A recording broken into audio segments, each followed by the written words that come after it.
മകളെ Christmas exam നടന്നുകൊണ്ടിരിക്കുകയാണ്. 22-ാം തീയതിയാണ് കെമിസ്ട്രി അല്ലേ. ഒരുപക്ഷെ ഏറ്റവും കൂടുതൽ SSLCക്ക് പഠിക്കാനുള്ളതും കെമിസ്ട്രി തന്നെയാണ്.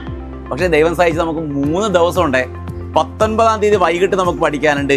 20-ാം തീയതി രാവിലെ മുതൽ വൈകിട്ട് വരെ പഠിക്കാം. 21-ാം തീയതി രാവിലെ മുതൽ രാത്രി വരെ സമയമുണ്ട്. നമുക്ക് എക്സസ് സമയമുണ്ട്. ഇനി ഒന്നും പഠിച്ച് തുടങ്ങാത്തവർക്ക് പോലും നമുക്ക് എന്ത് ചെയ്യാം, പഠിച്ച് നല്ല മാർക്ക് വാങ്ങാനുള്ള സമയമുണ്ട്. പാർക്ക് നിങ്ങൾക്ക് വേണ്ടി ലൈവ് കറക്റ്റായിട്ട് ഷെഡ്യൂൾ ചെയ്ത് വെച്ചിട്ടുണ്ട്. ചാപ്റ്റർ വൈസ് ലൈവാണ്. ഓരോ ചാപ്റ്ററും പഠിപ്പിക്കും, അതിൻ്റെ ക്വസ്റ്റ്യൻ ഡിസ്കസ് ചെയ്യും. അങ്ങനെ അടിപൊളിയായിട്ട് ലൈവ് കറക്റ്റായിട്ട് ഷെഡ്യൂൾ ചെയ്ത് വെച്ചിട്ടുണ്ട്. 19-ാം തീയതി 6 മണിക്ക് തുടങ്ങും നമ്മൾ ലൈവ്. 19-ാം തീയതി 6 മണിക്ക് തുടങ്ങിയാൽ നിങ്ങൾക്ക് എപ്പോഴാണോ മടുക്കുന്നത് അതുവരെ അന്ന് ലൈവാണ്.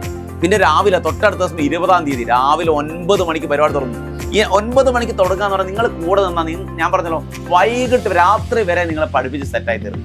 21-ാം തീയതി ഫുൾ അതുപോലെ തന്നെ രാവിലെ തന്നെ 9 മണിക്ക് തുടങ്ങും. അപ്പോൾ നമ്മുടെ കയ്യിൽ എക്സസ് സമയമുണ്ട്. പഠിക്കാൻ ടഫാണെങ്കിൽ പോലും നമ്മുടെ കയ്യിൽ എക്സസ് സമയമുണ്ട്. ഒന്നും പഠിച്ച് തുടങ്ങാത്തവർക്ക് പോലും ഒരു നല്ല മാർക്കിലേക്ക് എത്താനുള്ള സമയവും കാര്യങ്ങളുണ്ട്. ഫ്രണ്ട്സിനൊക്കെ കൂട്ടി കറക്റ്റ് ടൈമിന്. ഓക്കെ, ഞാൻ ഈ പറഞ്ഞ ടൈമൊക്കെ ഓർമ്മയുണ്ടല്ലോ. 19-ാം തീയതി 6 മണി, 20-ാം തീയതി രാവിലെ 9 മണി, 21-ാം തീയതി 9 മണി. ഇപ്പോൾ അങ്ങ് തുടങ്ങുകയാണ് നമ്മൾ. ഓക്കെ.